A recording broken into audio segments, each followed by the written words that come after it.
अध्ययन में हम एक बहुत ही दिलचस्प ऐतिहासिक विषय और कुछ विश्लेषणात्मक स्रोतों पर चर्चा करने वाले हैं। मतलब कल्पना की जा सकती है एक ऐसी वैश्विक महाशक्ति की जिसके पास दुनिया की लगभग 25% जीडीपी का नियंत्रण हो। जी, एक ऐसा साम्राज्य जिसकी सीमाएं काबुल से लेकर दक्षिण भारत के सुदूर हिस्सों तक फैली हों। हाँ बिल्कुल, लेकिन महज चंद दशकों के भीतर उस अजेय साम्राज्य का शासक अपने ही महल में एक असहाय कैदी बनकर रह जाए और विदेशी व्यापारिक कंपनियां उसके भाग्य का फैसला करने लगे। सही कहा। मुगल साम्राज्य के पतन की कहानी सिर्फ कुछ युद्ध हारने या तारीखों का दस्तावेज नहीं है।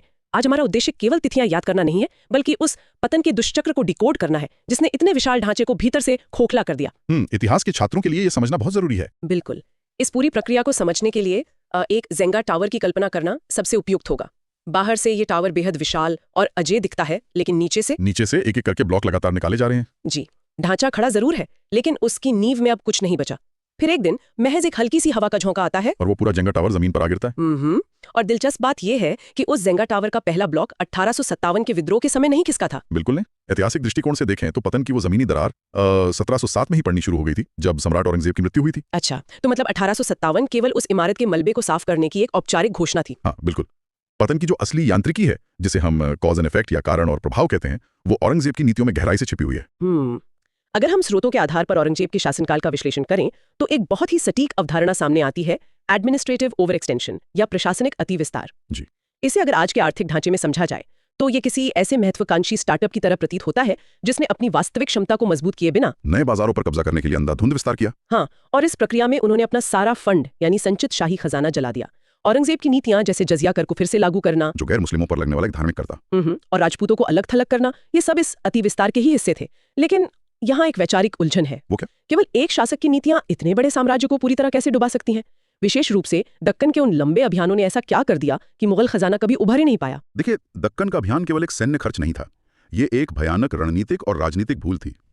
जब कोई शासक अपने जीवन के अंतिम 25 वर्ष अपनी राजधानी से दूर सुदूर दक्षिण के पहाड़ों में युद्ध लड़ते हुए बिता देता है, तो जाहिर है उत्तर भारत के खजाने से लाखों सैनिकों की रसद और वेतन का खर्च लगातार निकाला जा रहा था। बिल्कुल, लेकिन आर्थिक नुकसान से भी कहीं बड़ा था राजनीतिक नुकसान। मराठों को एक विद्रोही गुट मानकर कुचलने की जिद में औरंगजेब ने उन्हें कोई सम्मानजनक स्वायत्ता या मनसब देने से इनकार कर दिया। हाँ, और इसके परिणाम स्वरूप साम्राज्य ने अपने ही खिलाफ एक ऐसा स्थायी और छापामार दुश्मन तैयार कर लिया जिसने मुगल सेना को कभी चैन से नहीं बैठने दिया।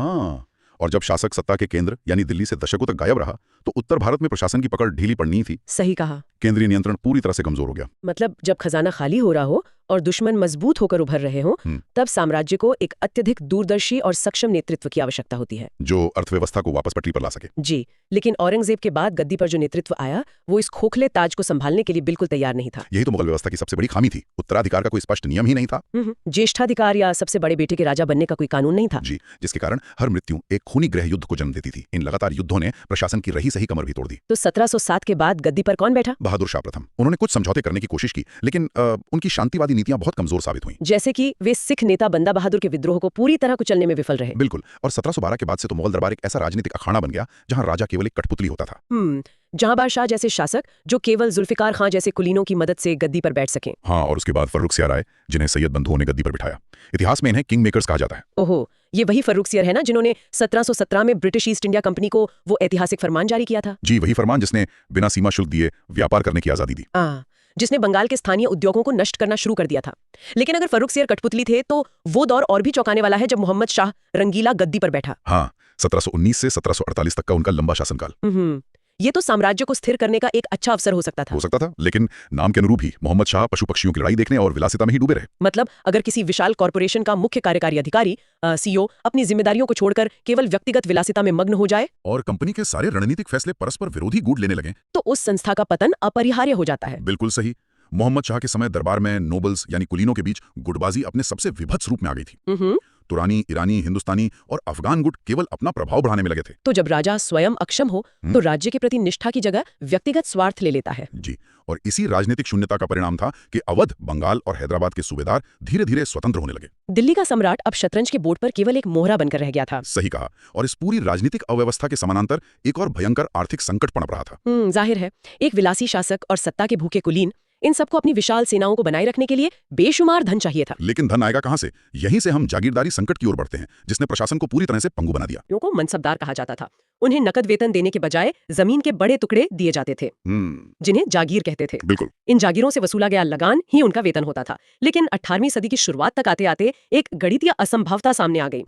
जमीनें तो सीमित थीं, लेकिन मनसबदारों की संख्या बढ़ाई जा रही थी। बिल्कुल। साम्राज्य का विस्तार रुक चुका था, नई जागीरें बची नहीं थीं। इसे इतिहास में बेजागीरी का संकट कहा जाता है। मतलब ऐसे कुलीन जिनकी पदवी तो बड़ी थी लेकिन आय के लिए कोई जागीर नहीं थी।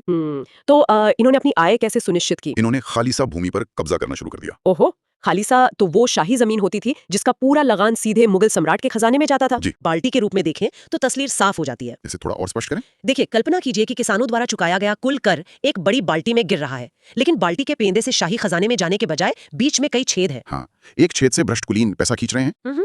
दूसरे से यूरोपीय व्यापारिक कंपनियां राजस्व बाहर निकाल रही हैं। और निचले हिस्से में जो शाही खजाना है उसमें सिर्फ कुछ बूंदे ही पहुंच पा रही हैं। बाप रे, ये तो प्रशासन के भीतर ही पनपी एक संस्थागत लूट थी। और इस लूट को सबसे क्रूर रूप दिया इजारेदारी प्रथा ने। इजारेदारी, ये क्या था? जब जागीरदारी व्यवस्था चरमरा गई तो मुगलों ने राजस्व की ठेकेदारी शुरू कर दी। ये एक नीलामी प्रक्रिया थी। जो सबसे अधिक कर वसूलने की बोली लगाता था उसे इजारेदार बना दिया जाता था। तो एक इजारेदार का किसानों के कल्याण से कोई लेना देना नहीं होता होगा। बिल्कुल नहीं। उसका एकमात्र लक्ष्य किसानों से ज्यादा पैसा निचोड़ना होता था। इससे किसानों का अमानवीय शोषण हुआ और अर्थव्यवस्था ढह गई। तो जब शाही खजाना पूरी तरह खाली हो चुका है, बाल्टी में पैसा ही नहीं है, तो उस विशाल सेना को वेतन कौन देगा? सेना को महीनों तक वेतन नहीं मिला। सेना में अनुशासन पूरी तरह टूट गया। सैनिक विधवाओं की स्थिति पैदा हो गई। और इतिहास गवाह है कि एक कमजोर और असंतुष्ट सेना हमेशा बाहरी लुटेरों को खुला निमंत्रण देती है। जी, जब आंतरिक ढाल टूट चुकी हो तो बाहरी वार को रोकना असंभव हो जाता है। 1739 में फारस के शासक नादिर शाह का आक्रमण इसी का परिणाम था। अच्छा, ये करनाल का युद्ध था ना? हाँ, मुगल सेना ताश के पत्तों की तरह ढह गई। नादिर शाह ने दिल्ली में रूह कपा देने वाला कत्लेआम मचाया और खजाना खाली कर दिया। वो अपने साथ मयूर सिंहासन और कोहिनूर हीरा भी ले गया था। बिल्कुल। और सबसे बड़ा कूटनीतिक नुकसान ये हुआ कि मुगलों को सिंधु नदी के पश्चिम का पूरा क्षेत्र यानी काबुल नादिर शाह को सौंपना पड़ा। मतलब भारत की उत्तर पश्चिमी सीमा भविष्य के विदेशी हमलों के लिए हमेशा के लिए असुरक्षित हो गई। जी, और उसी खुले दरवाजे से बाद में अहमद शाह अब्दाली आया, जिसने 1761 में पानीपत का तीसरा युद्ध लड़ा और मराठों को हराया। लेकिन एक बहुत ही दिलचस्प सवाल दिमाग में बार बार गूंजता है। पूछिए। आखिर पानीपत ही क्यों? ऐसा क्या था कि भारत के भाग्य का फैसला करने वाले इतने सारे निर्णायक युद्ध उसी एक जगह पानीपत के मैदान में ही क्यों लड़े गए? ये कोई ऐतिहासिक संयोग नहीं है। एक भूगोल शिक्षक की तरह मैप को डीकोड करें तो ये शुद्ध जियोपॉलिटिक्स है। अच्छा, देखिए, खैबर दर्रे से आने वाले किसी भी विदेशी आक्रमणकारी के लिए ग्रैंड ट्रंक रोड से होते हुए दिल्ली पहुंचने का वही एक प्राकृतिक मार्ग था। पानीपत दिल्ली का प्रवेश द्वार है। जी, इसके अलावा पानीपत का सपाट मैदान घुड़सवार सेनाओं की आवाजाही के लिए आदर्श था। और शायद दिल्ली के करीब होने के कारण रसद या सप्लाई लाइन बनाए रखना भी आसान होता होगा। बिल्कुल सही। और उत्तर भारत का छोटा मानसून काल सेनापतियों को युद्ध की योजना बनाने में मदद करता था। तो पानीपत भूगोल द्वारा निर्धारित एक ऐसी रणभूमि थी जिसे पार किए बिना दिल्ली तक पहुंचना असंभव था। जी, अब जरा उस समग्र तस्वीर की कल्पना करें। केंद्र दिवालिया हो चुका है, नेतृत्व कमजोर है और बाहरी आक्रमण राजधानी को खोखला कर रहे हैं। तो सत्ता का जो खालीपन या वैक्यूम पैदा हुआ उसने क्षेत्रीय शक्तियों को अपनी महत्वाकांक्षाएं पूरी करने का मौका दे दिया। सही कहा। मराठों ने अपनी क्षेत्रीय महत्वाकांक्षा को अखिल भारतीय साम्राज्य में बदल दिया। मैंने पढ़ा है कि उन्होंने चौथ और सरदेश मुखी जैसे कर वसूलने शुरू कर दिए थे। जी, चौथ यानी कुल राजस्व का 25% हिस्सा जो वे सुरक्षा राशि के रूप में वसूलते थे। इसने मुगल संप्रभुता को सीधे चुनौती दी। और इसके अलावा जाटों और सिखों ने भी अपनी स्वतंत्र सत्ता स्थापित कर ली। हाँ, और राजपुताना जो कभी मुगल साम्राज्य की सबसे भरोसेमंद ढाल था, औरंगजेब की नीतियों के कारण उनका विश्वास भी टूट गया था। अगर हम अब तक के इस पूरे विश्लेषण को समेटें तो हमारे सामने पतन का एक स्पष्ट दुष्चक्र उभर कर आता है। इसे कैसे सारांशित करेंगे आप? देखिए, शुरुआत होती है एक कमजोर नेतृत्व से, जिसके कारण जागीरदारी संकट पैदा होता है। जी। फिर पैसों की कमी से सैन्य कमजोरी आती है, जिससे क्षेत्रीय विद्रोह और विदेशी आक्रमण होते हैं। और इन विनाशकारी आक्रमणों से बची खुची सत्ता और भी खोखली हो जाती है, जो वापस एक और कमजोर नेतृत्व को जन्म देती है। बिल्कुल, ये एक ऐसा फंदा था जिससे मुगल कभी बाहर नहीं निकल पाए। और सत्ता के इस विशाल ढांचे के ढहने से जो राजनीतिक शून्य पैदा हुआ, उसने अंततः ब्रिटिश ईस्ट इंडिया कंपनी के लिए भारत पर कब्जा करने का रास्ता तैयार कर दिया। और इसी के साथ हम इस विशाल साम्राज्य के अंतिम अध्याय की ओर बढ़ते हैं। ये अंत रातों रात नहीं हुआ, बल्कि एक बेहद धीमी प्रक्रिया थी। जी, 1764 के बक्सर की युद्ध और इलाहाबाद की संधि को ही ले लीजिए। हाँ, मुगल सम्राट शाह आलम द्वितीय अंग्रेजों के मात्र एक पेंशन भोगी बनकर रह गए थे। और 1803 में जब ब्रिटिश सेनाओं ने दिल्ली पर नियंत्रण किया तो सम्राट का अधिकार केवल लाल किले तक सीमित रह गया। अकबर द्वितीय के समय तो मुगल नाम सिक्कों से भी हटा दिया गया था। बिल्कुल, वही अकबर द्वितीय जिन्हें अपनी पेंशन बढ़वाने के लिए राम मोहन राय को राजा की उपाधि देकर इंग्लैंड भेजना पड़ा था। बाप रे। और फिर 1857 के विद्रोह के समय अंतिम सम्राट बहादुर शाह जफर आए, जो केवल एक प्रतीकात्मक नेता थे। विद्रोह कुचलने के बाद उन्हें रंगून निर्वासित कर दिया गया। और 1 नवंबर 1858 को महारानी विक्टोरिया की घोषणा के साथ मुगल साम्राज्य का औपचारिक अंत हो गया। एक समय का वो अजय संप्रभु शासक वर्ग केवल एक निर्वासन की धूल में मिलकर रह गया। इस पूरे गहन अध्ययन से इतिहास के छात्रों के लिए एक बहुत बड़ी सीख मिलती है। जी, वो क्या? कि जब किसी प्रशासनिक ढांचे में आंतरिक सड़न शुरू हो जाती है, भ्रष्टाचार, कमजोर नेतृत्व और जनता का शोषण, तो बाहरी हमले सिर्फ ताबूत में आखिरी कील का काम करते हैं। बिल्कुल सही। ये कॉज एंड इफेक्ट का सटीक उदाहरण है। और इस ऐतिहासिक चक्र को देखने के बाद मेरे मन में एक विचार उत्तेजक प्रश्न आ रहा है। बताइए। मुगल साम्राज्य का पतन होने में लगभग 150 साल लग गए।